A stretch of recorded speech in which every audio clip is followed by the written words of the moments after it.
Hey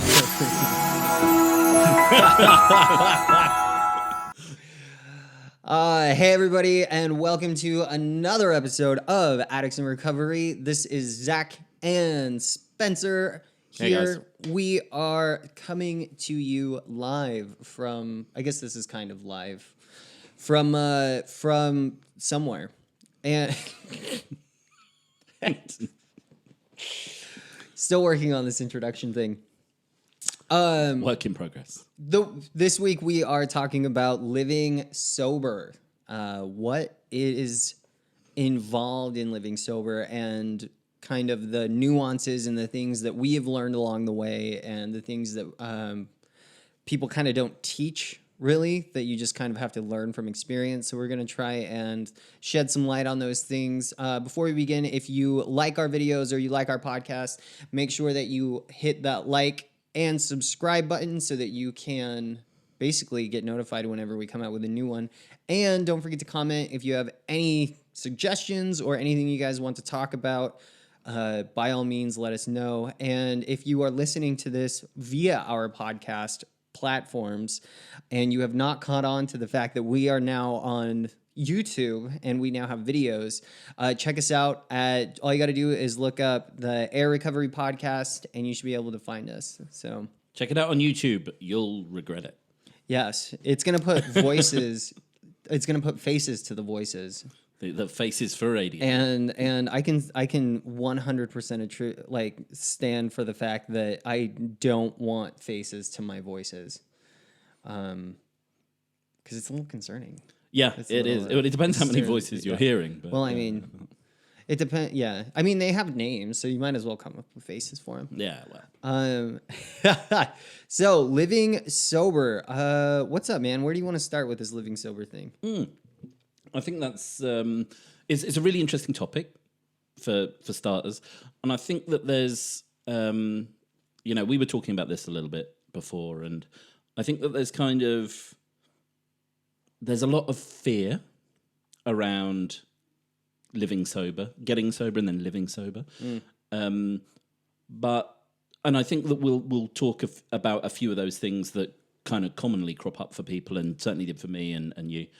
And but there's also the kind of the lighter side, which is how we start to live in a good way, and things become better. You know,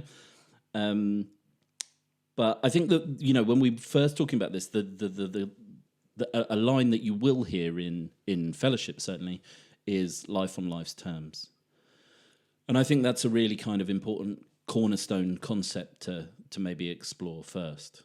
One of the things that I had the hardest time with, just in general, like kind of the main reason why I would drink and I would use was because I couldn't accept life on life's terms.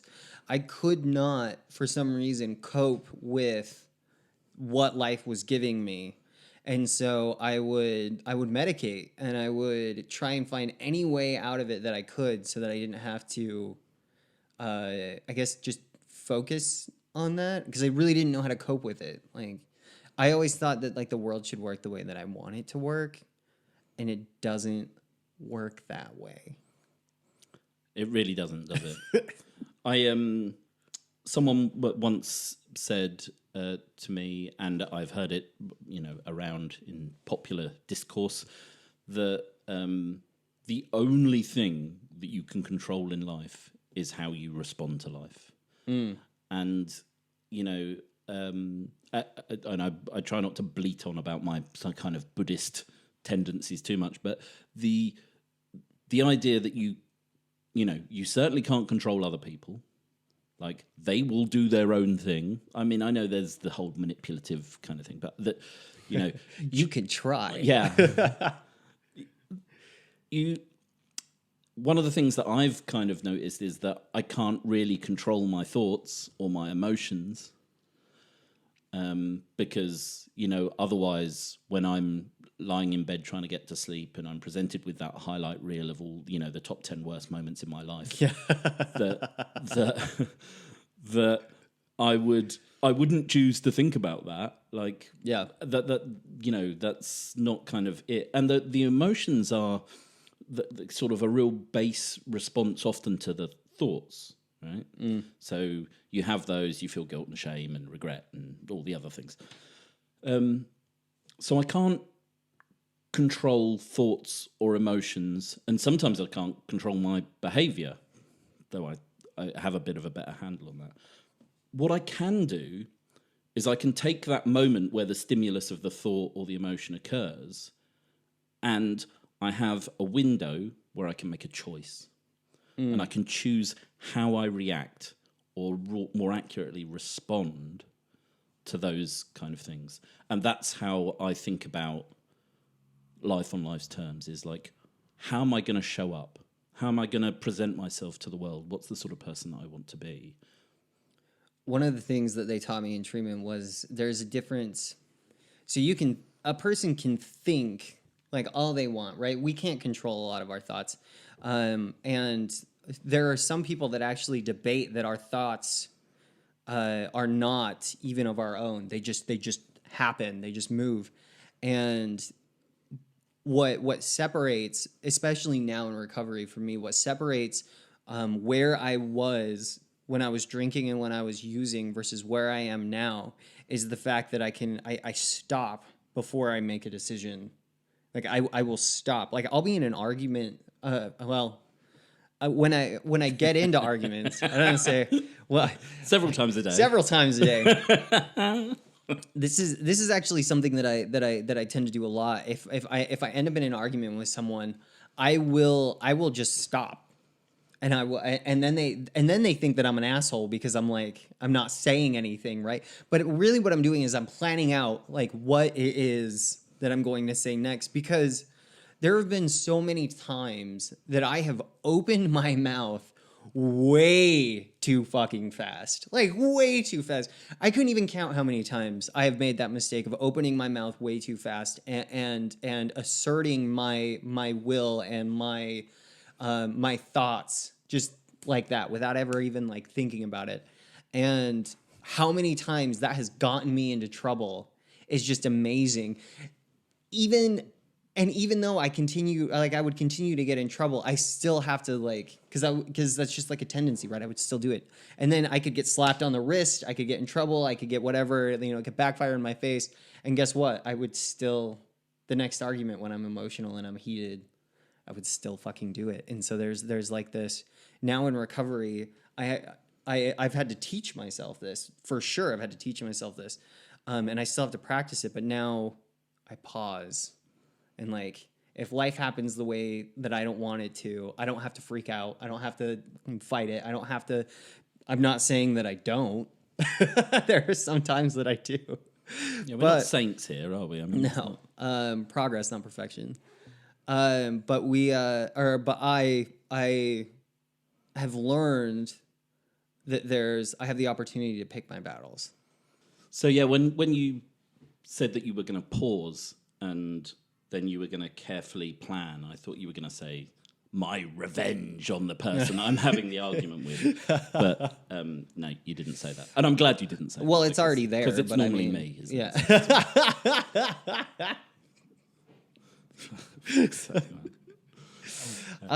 So acceptance, man. Life on life's terms, that's really one of the biggest things to focus on right out the gate, is accepting that life is not the way that we expect it to be, and it's not going to be the way that we want it to be sometimes, but it's learning to live with the way that it is. Yeah, and I think that there's a bit of me that wants to say, stop fucking fighting. Just surrender to that. It's okay. You don't have to, like I said to you before, Zach, I had this thing where I would have this ongoing battle with reality. And that's kind of what this is. It's kind of like I would rail against the walls of reality saying, but I don't like the way this is, so I'm going to drink and use to not have to deal with it. But it's okay. And also, when you pick battles with reality, that's not a good battle to be picking, because reality is real. Yeah, reality's going to win. Yeah. And that means that you lose, and that means that it just kind of sucks. So, No, Don't do it. completely agree. Don't do it, kids. And then that really comes down and then it really moves down the line to just kind of surrendering. Surrender is a big one. They talk about it in meetings, and they talk about it. Really, I mean, if you ever go to any recovery program, is really about surrendering, giving up our will to control things around us. And if there was ever, so there's a story in the Big Book, and it's called "Acceptance Was the Answer." And I love this story. It's and my favorite. I bring it up every time acceptance or surrender comes around, but it basically says acceptance is the problem, or acceptance is the problem. Acceptance is the solution to all of my problems today. Like, no, if I am uncomfortable, if I am upset, if I am worked up in any sense, then it is because I do not accept life the way that it is. And if I believe that there is a higher power, right, running the show, then I would believe that that higher power does not make mistakes. And that means that the world is exactly the way that it's meant to be in this moment, which means I just need to accept the way that it is. I don't have to like it. Like there's a huge misconception between that's an important point. Liking life and accepting life. Like I can accept life the way that it is and still enjoy, because it's a decision, right? I choose what I enjoy and what I don't. Based off of my perspective. So as long as I surrender to the fact that I am not in control and the world isn't going to operate the way that I want it to, then I can live a much happier and healthier life. Yeah, I think that's really, like you said, it's kind of the key to the whole thing of recovery. But why don't we switch tacks a little bit? Because I think that it's worth maybe thinking about some of the real practical stuff that people are going to experience, especially at the start of recovery. Because, I mentioned on previous podcasts, there's only one thing that has to change in recovery, and that's everything. Everything. So I'm interested to know, because I have my take on it, but I'm interested to know your take on it, which is kind of the idea of friendships and friendships that you may have had in the past, friendships, relationships, and how you go around or how you go about dealing with friends that you have had or still have once you get sober, and also making new friends as well. Because I think it was certainly a concern for me when I was getting sober. It's like, well, kind of, where do I now fit into the world, you know? So a lot of people, I actually just barely. This is a quote from somebody we interviewed at the beginning of the year. His name is Jared, and he so funny. I was actually just listening to this the other day. He said, people will go into meetings, and they'll specifically say, I do not belong here. Well, guess what? You're a fucked up drug addict. You don't belong anywhere. Like, it really makes sense.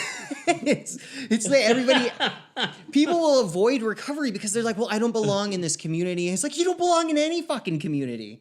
Like, think about it. Who is going to allow somebody who's in the throes of addiction and alcoholism into their group? Like, it's something that we do need to take into consideration.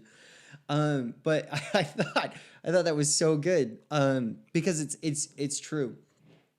The way that I treat, because this is something, right? We need friends, and immediately when somebody told me, oh, you have to get rid of your friends. Like you have to get rid of all your friends. You have to get new friends. I immediately thought, fuck you. Like, these people are my life, right? I have an attachment to these people. Some of these people I have like trauma bonds with. I've used with them so much, and I've experienced so much with them that I'm not letting them go. And they said, and these people would hound that, and you don't, like, so you don't have to let these friends completely go. I still have the friends that I used to use with because of, like, my entire youth I spent with them, right? So they're a very large part of my life. However, I don't fucking have to hang out with them every day. I don't have to go over to their house on a Saturday night And while I know that they're drinking and I know that they're getting high, I don't have to do that. I don't have to, I don't even have to see them in person, right? Most of my friends, my old friends, I'll talk to on like Facebook, or I mean, I'll just check in to see how they're doing. I'll make sure that my presence is known. But other than that, I have no business being there anymore, right? I have no business being there anymore. And to make new friends, That's a good turn of phrase. to make new friends, I have a friend, one of my best friends, and he's on the podcast a lot, Kevin. He said, there's nothing more powerful than just sticking your hand out and seeing who shakes it.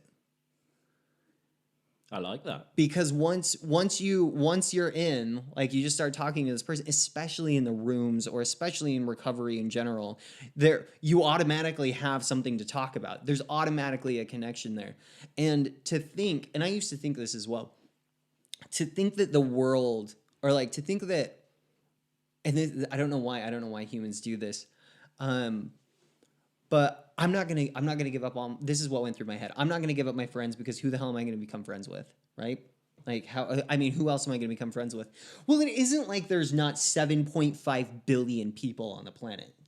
You know what I mean? Like, Pick some other people. Yeah, I mean, it's not like there isn't 7.5 billion people. I'm sure that there might be like one who has the same relative interests as I do. Yeah, and not all of them do drugs or drink. Exactly. It's just not true. So yeah, it really, the friend thing is, it's really all about biting my tongue and sticking my hand out and just yeah. What about you? Well, I think it's my path have been slightly different. I don't talk to a lot of the people that I used to be friends with. But I think that was partly due to life circumstance and some more personal stuff that I won't really get into here. But the idea of making new friends, I think I found very important. And actually, my first sponsor, said to me, we were at it was a CA meeting actually, and he just sort of said, these are your new friends, everyone here. Because and it's the same way that we met. The first time I met you, I didn't know anything about you, but in some way I've known you my whole life, right? Because we have this commonality, and there is, but I have that with everyone in that room, and there is a bit of a family kind of thing going on, especially in, like, my home group. I mean, just relative to me, but to my home group, to me, I love everyone there. They're awesome people. Some more than others. That's true. Well, that just goes for like but people that's in general. people, right? Yeah, that's just life in general. Yeah, of course it is. But there's some really good people there. Some really, really good people, and there's some really good recovery as well, which is important. So I think for me, it was kind of, because I was terrified when I came back from treatment, and I got here, and I'm like, how is this going to work? And yeah, I made friends with a lot of people in recovery. And it changed my habits as well, because I was like, in English culture especially, going to the pub is socially That's what you the do. Thing, yeah. So there's a lot more coffee in my life nowadays. And, but you do more civilized things, going out for lunch, going out for dinner, going out for a bike ride or a walk. Or, there's and we'll talk a little bit more about some of the sober activities and fun stuff that I think we both can relate to, because once you've found that friendship group, it's then about kind of, well, okay, we're together in meetings, but is there kind of, how do you build your social network up around that? And yeah, I'm not sure that I've got it all figured out, but I think I do okay. So as far as friends go, I would say make sure not to be afraid to make new friends, and really don't. I guess this is my advice to somebody who is in early recovery. Don't chalk off not feeling accepted by other people, or like you fit in, because in early recovery, I didn't feel like I fit in fucking anywhere. And the only reason that I even went to AA meetings is because I could relate with the people that were there, and I knew I wouldn't get high at the time. And then after going and sticking my hand out and meeting new people, then did I start building new friendships. Well, I think that's right, because in the same way that in addiction you're on this kind of downward spiral, I do feel as well that your recovery grows and gets stronger by as the counterpoint. That's not to say that you become cured or immune or any of that stuff. Like, that's not what I'm saying. I was cured last week. Were you? Yeah. Yeah, Pretty cool. I took a pill. They have this pill now where it cures addiction. Yeah. Yeah, I took the pill. I actually took 3 of them. That doesn't surprise me at all. No. I'm amazed that you didn't crush them up and. I didn't tell you how I took them. Oh, right. Okay. Yeah, I didn't add how I took them. Like, very, very wise. So yeah, I think once I came out of treatment, and you're addressing the kind of the friendship thing. The other side to my concerns was really about how to balance my life, and I'd done a recovery plan, and like, you should see. I think I've still got it somewhere. I'll show you my recovery plan, because it's color coded. Every single minute of every day is accounted for. Like, and it's amazing how many minutes end up in a day when you're not drinking and all using. this time. Holy shit, man! A day goes from like flying by to lasting. One day it feels like it lasts a week. Yeah. Oh God, I hated that. You got all this spare time. You're like, yeah. what am I gonna do? So how did you follow that? Did you actually follow down to your last minute? No, I mean, it was unrealistic, and I got criticised for that when I presented it to my peer group in treatment. But I think they kind of missed the point about what I was trying to do. What I'm saying is that I've got options here. Like, I don't have to follow this rigidly, but I know that, for example, there's exercise on there. There's kind of a meeting. I know where that meeting is. I know how to get there. I know how long it takes. And I've got some other recovery work in there. And then I've got like working on my CV or whatever it was. And it was kind of planned out so that if I ever got to a moment where I'm like, I don't know what I'm doing, like, I could get the plan out and it'd say, go and watch a TED Talk, or go and play your guitar, or go and whatever. It just suddenly gives you an option that you've got available to you, that you don't have to be sitting there kicking your heels. Yeah, that makes sense. That's what actually that's really wise. I had something very similar to that when I was in treatment, and basically balance is so fucking important, because when I was using, I was working and I was getting high, and I would work and I get high, and I'd work and I get high, and then I would work while I was high, and it was just, and that's all I would do. My life was so focused around my job and around just what I was doing that was who I was. I was exactly the same. Like, I didn't have hobbies. I didn't have fucking like these likes and preferences of things. I literally had to reteach myself. Like, oh, I kind of like snowboarding, or oh, I kind of like this music, or oh, I kind of like this. I had no idea, because my life was so out of balance, and I didn't have these things like self-care, and one of like the biggest ways to be successful in recovery is to do exactly what you were saying. Have a schedule, right? There are 4 things that I try and focus on, that I try and hit every single day, and that's my mental health, my spiritual well-being, my physical fitness, and my what was the other one? Emotional, yeah. And when I hit all of those and I balance it out throughout the day, I'm a much happier person, because I hit, those are like the 4 areas that I need. And so, say for instance, physical well-being, it's super easy. I do yoga every day. And even if it's only 20 minutes a day, I do a little yoga. I feel better.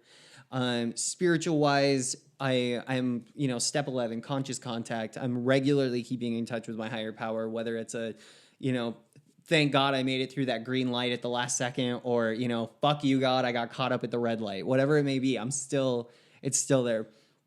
My mental health is all about like progress, right? Progressing, whether it's through work or whether it's through I have like apps on my phone to where I can crossword puzzles or Scrabble. I play Scrabble. And I think you're quite a good communicator as well. It's the thing where you can reach out and talk, or you can ring me, or you can ring your sponsor or your family or whatever, and it's about having that platform to be able to talk to people, I think, sometimes as well. That's exactly. Sometimes it gets it out of your head into somebody else's. Exactly. And then emotional, man, I never spend a day without laughing. A day without laughter is a day wasted. Even if somebody significant in my life has died, I will still find something to laugh about. And even some people think that it's like I'm really fucked up, but and I am. But it's more. I didn't get sober to be miserable. And even if I have a day where I'm sad, there are still moments where I can find light in situations and I can laugh. And when I focus on those and I keep a balance in my life, then it's just so much easier. Do you know, I think that I've laughed more and longer and harder in recovery than I ever did in addiction. I mean, some of the days, like when we're here, like sort of crying with laughter about stupid shit as well. The dumbest shit. Like weird existential kind of conversations that are to be had. And that's awesome. It's really good for you. It just is. Take my word for it. Laughter is great medicine. And the other thing that is work, man. What do you? A lot of people are concerned. So, like with balance, we also have to have a decent schedule. What are your thoughts on work? Yeah, I think it's interesting, isn't it? Because a lot of people, and I know so many people from treatment that have done this. They're like, yeah, this is all very well, but I've got to earn money, right? It's just the reality. They have all relapsed, all of them, and some of them, repeatedly. It's kind of sad, and it does come down to balance again. But those people that are kind of all about the dollar bill, as you would say, dollar bill, y'all, dollar bill, y'all, yeah. I don't know what the fuck we're doing. Make it rain. Is it Bad Grandad? Where they? Yeah. Anyway, that film. I don't know why I suddenly thought that. But if you're putting money above recovery, especially early on, it's going to be hard. Didn't we said this in our last podcast? Yeah. Didn't we? The first thing you put in front of your recovery is the second thing you're going to lose. Exactly. It's so difficult, and where it's funny whenever you speak to anyone at AA or at different fellowships, they it's always like, well, there was a real drinking culture at my work. It's amazing how everyone works in a real drinking culture, isn't it? Mine was amazing because it used to follow me around wherever I went because it was me. I am the culture. Well, no, I'm the drinking culture. I'm not no other type of culture. It was kind of like, oh yeah, it's the real thing, but. I worked in kind of high pressure situation in a job that was making me very, very unhappy.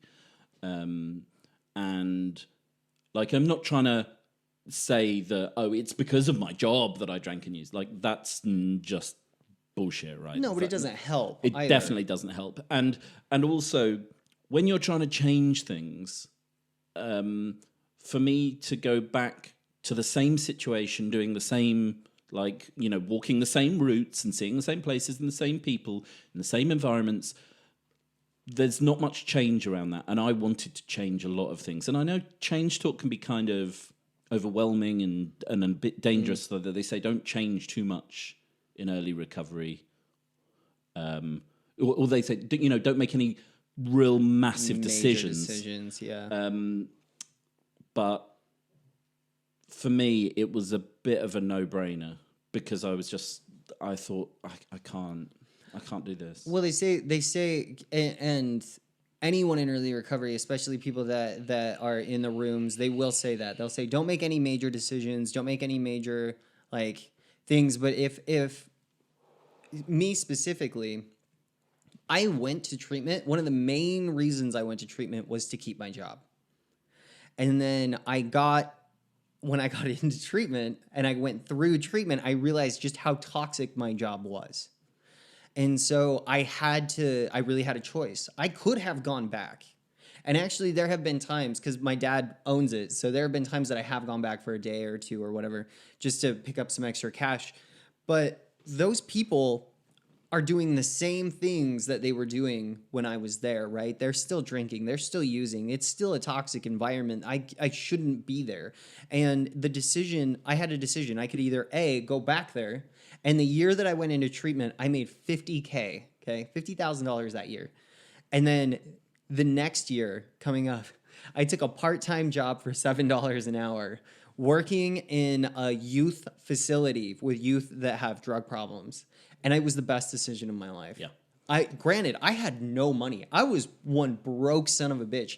But at the same time, in early recovery, excess money is not a good thing. Money is not the only way to be rich either. You know, there is a whole world of experience that can be extremely rewarding. That doesn't necessarily pertain to money, but yeah, I think it for me, work was part of the problem. It really was part of the problem. I'm not saying it was, like I said, you know, I'm not trying to excuse or make excuses, but it just felt like going back there wouldn't be the right thing for me. And, you know, I was told in treatment, you're either working towards your recovery or you're working towards a relapse. And for me, going back into that environment where I was so unhappy and there was so much pressure just didn't seem like a smart move. And, you know, it was hard for me because I was, you know, I earned very good money in the city. And then to start again, and I worked in a care home for £10 an hour, and, you know, it's... Yeah. Well, you gotta do what you gotta do, right? I mean, this is living a new life and starting over. That requires sacrifices, and the sacrifice may be not having money. But I was so much better off with a part-time gig, so that I could have time to focus on myself. I still had time to make some type of income. I had the time to start going to school and meetings. Yeah, well, exactly. I was focusing on myself. And I had all of these things, but if I was working back in that old job, I'd be working 10 to 12 hours a day with a 2+ hour commute. And I mean, it was just, it would be too much. It would be too much. Yeah, and then you'd get home at the end of the night and you'd have a load of money in your bank account, and, you know, like you can just see how it would go bad. Yeah, that's just not great, is it? Being financially rich and spiritually bankrupt is just a combination for disaster in early recovery. Oh, absolutely. Just so bad. Yeah, I think that's definitely. I think it's difficult because it was such a fall from grace for me, and such a change. I did change quite a lot of things, but these were not decisions that I rushed into, because I was in treatment for 3 months and I'd kind of been starting to, not from the start because I was fucking mad. But, you know, as you get into it, you start laying the blocks of how you're going to move forward with your life, because, especially towards the end of treatment, because I think that at first it's too scary to think about. You just got to concentrate on, like, 1 hour at a time. Yeah. Literally. God, and those are some long hours too. Can be, man. Yeah. Jesus. So yeah, I think that having the schedule, having that routine, and then focusing on, like you were kind of saying, like self-care. Like, what am I going to do to make sure that I'm all right, so that I can then make sure everyone that's important to me, that I love, is kind of okay within my locus of, influence. Because there's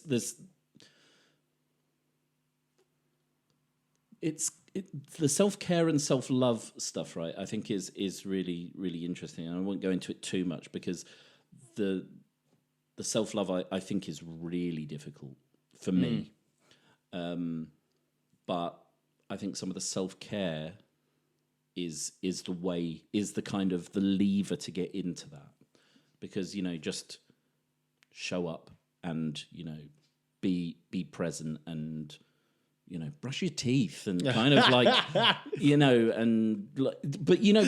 I know it sounds stupid, man, but like, no, I remember I didn't have a shower for weeks sometimes when I was kind of like, because who cares, right? Yeah. I just lost. Well, you have to act with intention. Everything is, specifically in early recovery, everything that I did was based out of a specific intention. Where is this going to lead me? Because I didn't have the luxury, and most people in recovery, and this is one thing that I will use as a generalization. People in recovery who want a successful recovery don't have the luxury of just acting however the fuck they want. It doesn't work that way. We have spent our entire lives acting however the fuck we want, and look where it got us, right? I had to make sure that everything that I did was based on some type of, I was acting with intent.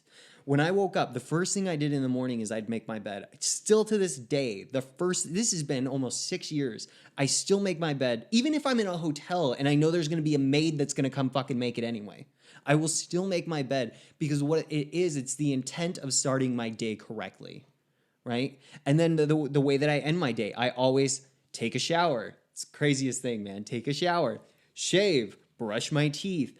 That is with intent, because when I was getting high and when I was drinking, I wouldn't do that. I would never do that. Man, I have so many pictures, because I worked construction, right? I would live in those construction clothes, okay? So like, all of my pictures, I had clothes just covered in dirt and oil and grease, and my hair is down to my fucking belly button, and it hasn't been washed in 2 weeks. And I mean, and because I was living my life however the fuck I wanted to. And I had to change that. When I got into recovery, everything that I had to do was through intention. It made you laugh. I always had this kind of gauge on how kind of bad it had been when I woke up, because if I woke up and I was wearing my shoes, like that was like I was mortal. If that was the shoes was kind of the indicator, because if you sleep in your shoes, that's not all right, man. Yeah, like fully so clothed, when you know something is up. and shoes. Yeah. And don't forget, I worked in the city, so this is like I was wearing a suit and like my black leather shiny shoe. Like you wake up like that. I was on my own bed sometimes. And it's like, what the fuck is going on, man? Like, yeah, that's not okay. So yeah, self-care I think is it's such a pinnacle of recovery, isn't it? It's so important. And then you can, I mean, when we get into schedules like that, and we get into kind of these routines, then this really helps us to identify when we're falling out of a recovery process and into a relapse process. Yeah. I would use them as kind of, I guess, they're indicators. Yeah, indicators. Yeah. That's the word I was looking for. They're indicators. If I stop making my bed, and if I stop, taking care of myself to whatever, I'm not saying, like, there is sometimes that I have really long days, and I'm like, you know what? I'm gonna shower in the fucking morning, rather than, because that's just my routine, man. I shower at night. I hate going to bed dirty. But there are times where I've had really long days, and so it's not like a religious thing, but I keep my mind on that. Like, I keep my eye on that, because it really will show. That's the first signs of whether I'm falling into a relapse process or not. Because relapse doesn't just this. So many people think, oh, my relapse started when I picked up. That's bullshit. Relapse is a process that follows day-to-day activities, and the way to prevent a relapse is not. Well, I mean, yeah, you don't want to be around drugs, and you don't want to be. But no matter where we're at, we're always, this far away from a drink. We're always this far away from a drug. But it helps. It helps as an indicator of this is where I'm at in my life, and if I'm falling from these behaviors, then there's something that needs to change. Well, I think that it's really great because you said this. So I was struggling not that long ago, and I remember you saying to me, because I was working really long hours, and you said to me, you don't have the luxury of being able to grind it like a normal person. You need to make, and I understood what you were saying. You were saying, like, you need to make sure that you don't forget about recovery here, man, because like this is got to be number one. And I was like, shit, yeah, that's really good advice, because I'd been sliding, and sometimes it's hard to see it yourself. It is. It's really hard to see. Because, and isn't it ironic the way that you always stop doing the things that are kind of really good for you and you actually enjoy, because I was working so long, like I wouldn't be meditating, or like, which is, my gig, right? Or, there's just stuff around the edges starts slipping, and you're like, yeah, man, that's not all right. I need to be doing subtle these things too. Like it slowly, insidious. Yeah, it slowly starts moving, and then you're like, well, I'll just meditate for 20 minutes today or whatever, and then the next day it's like, I'll just meditate for like 15 minutes today, and we slowly get comfortable in being like kind of mentally screwed up. And then it doesn't come to our attention until, at least it doesn't come to my attention until I've lived in it long enough that I'm like, all right, now I'm really fucked up. Like I need this needs to change. Yeah, I mean, it's completely, and it was the same for me in using as well, because you sort of get to there's different stages, isn't there? And you think, oh, well, I'd never do this, but then you do it. And then when you've done it, that's kind of then okay, isn't it? Yeah. Yeah. Because you did it and you didn't die. So like the line gets pushed out, and you're like, oh, right, so all of and it's the same like with the meditation. Oh, well, I'll just do 15 minutes instead of 20. All right. So well, I did that and I didn't die. Well, you're not going to die, but I mean it becomes the new kind of acceptable, and it just, like you say, it kind of creeps down and down and down, or up and up and up, or whatever it is. And it's a sneaky bastard. Gotta keep an eye on it, because it wants to kill me. My addiction wants to kill me. So I have to remember that. So, but hey, we're coming towards the closing of the podcast in a short while. Yes. So I guess I just wanted to say to you, like, we've talked a lot about kind of our experiences and some of the fear aspects and some of the things that we've been frightened of and some of the things that we have to do. What about some of the lighter side? Because recovery is, I mean, we talked about laughing and like it, because recovery is awesome, man. Like it is awesome. I'm so proud of my recovery and I enjoy it. So what would you, if you're talking about activities and the way that people have kind of sober fun and different ideas that people might have, kind of what for you has been like the standout thing or things, and kind of what's your mindset around that as well? My initial thought with fun when I got into recovery, my initial thought was I would go to the biggest, best rave I'd ever been to, where I was high as a kite. I mean, no care in the world. Couldn't, because they say there's this line that people use in AA, and it's my worst day in recovery is better than my best day drinking. And I don't believe that. No, I had some pretty great fucking days, man. And that's kind of the reason why I kept chasing them, was because they were that great.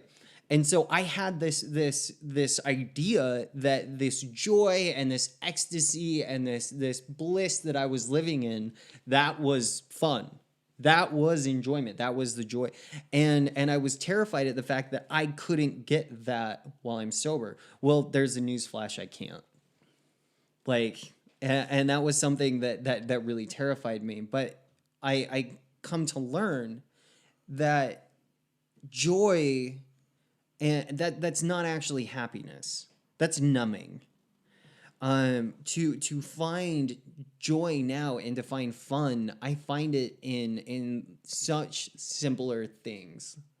I love watching like the sunset, or I love going hiking because I find myself in the moment, and that's really what I'm given. Like there's a reason why they call it the present, right? Is because it's a gift. And so I find these things that really keep me grounded. And then I can just go like on and on, man, about like the things that I have done in recovery. I mean, I went bungee jumping in Mexico. I've gone to Christmas markets in Germany. I've been to Venice. I've done all of these amazing things. I've only been in Europe for like less than a year, and I've been to like 9 countries. Okay, I've wandered castles through Portugal. I've wandered through monasteries and seen like the most incredible cathedrals in Spain, all in recovery. And that's nothing that I ever would have been able to do beyond staring at my phone in a bar, on Google, like, oh yeah, that looks cool. Because I wouldn't have had, for one, I wouldn't have had the money to. All my money went to booze and drugs. And then the other, like, I would ever leave my comfort zone long enough to where I could even get to a different country, because how am I going to get my drugs in Spain? Like, I'm not, right? And so it's incredible. It's the joy and the party lifestyle. Yes, it is gone, but the fulfilled, purposeful life that I believe is meant to be lived, it has replaced it, and that's so much better, so much better. So, what do you got, man? What do you? Yeah, I mean, the reason that I kind of wanted to ask you about it is one of the things that you are a fan of is climbing, like rock climbing. And I don't think it's necessarily for me, but I kind of get it, because I like that it's kind of a competition against yourself almost. And I wondered if you were going to talk about that, because I like those aspects to some of sobriety, is kind of like, it's not comparing myself against other people. Yeah, it's challenging kind of, yourself. Yeah, it's kind of like, and we've talked about Kaizen before. I don't know but it's the Japanese art of like continual self-improvement, and just being 1% better, or just trying to do something in a more thoughtful and profound way. And yeah, I mean, I do find meetings quite good fun as well, actually, I have to say. But that comes later, I think.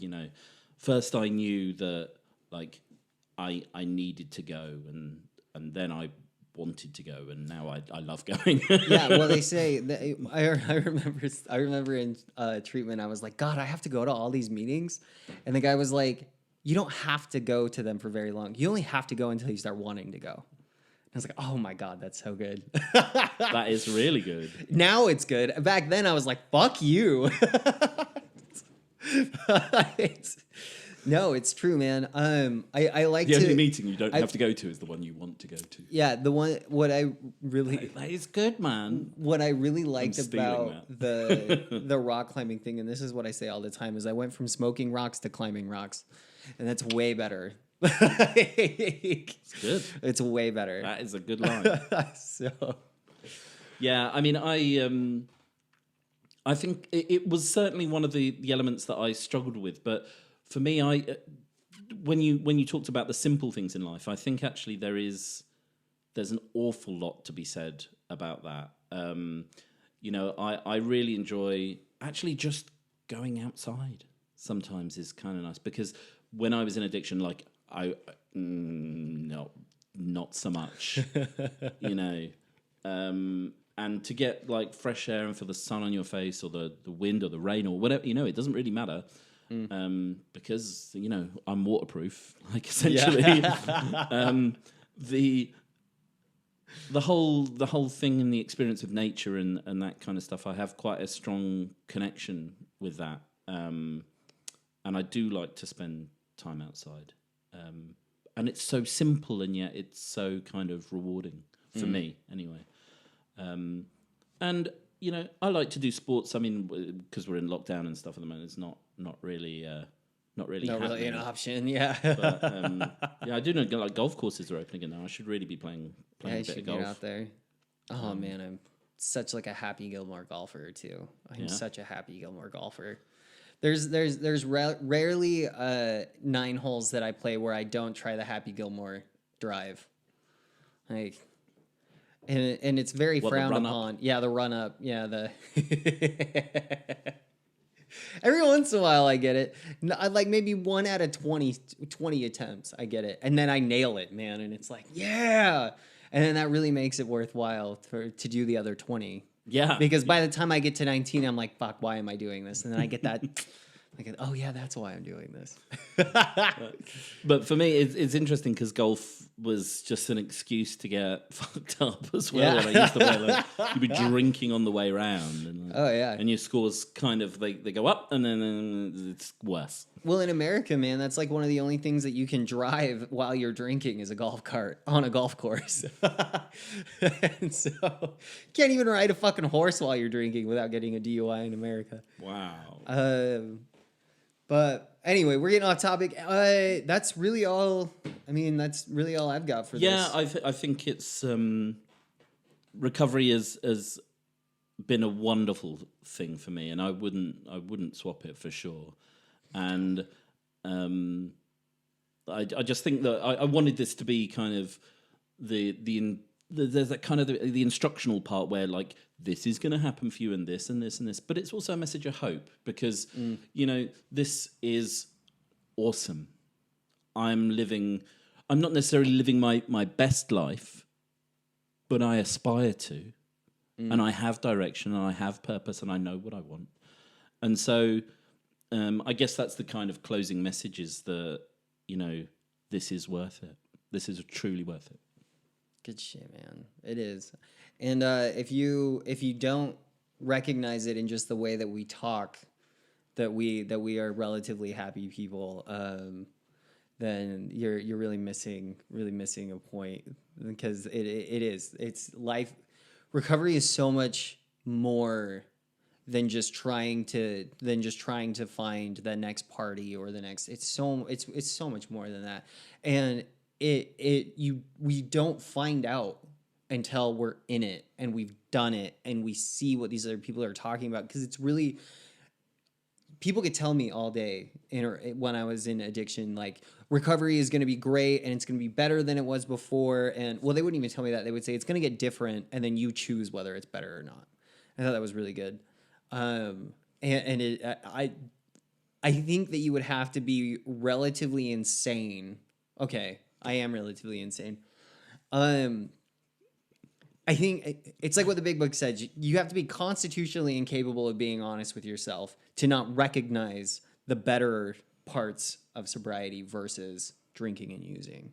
But I think it's really, and this is a quick anecdote, but and I heard it again on the radio this morning, but it's something that one of my favorite comedians said once, is that when you become a parent, things change, right? So, but before you're a parent, you'll see a woman in a shopping center or mall or whatever, like dragging a kid along, and you're like, that woman, what's she done to that poor child that's having the tantrum? And then when you are a parent, you see the same scene, and you say, that poor woman, what has that shitty little kid done to her? What have they done? Like, recovery's a bit like that, isn't it? Like, until you don't know. Really know. And I know that's kind of obvious, but it does work a little bit like that. True. I think. That's a good one. All right, well, this is all that we have for you guys. Please make sure to like, subscribe, and comment on this video or podcast. Let us know what you thought and what are your guys' opinions on living sober. Like, we want to know. So The good and the bad. The good and the bad. The tactics, the tools. The beautiful and the ugly. I mean, let's be real. All right. All right, and then we will catch you guys next time. Peace out, people.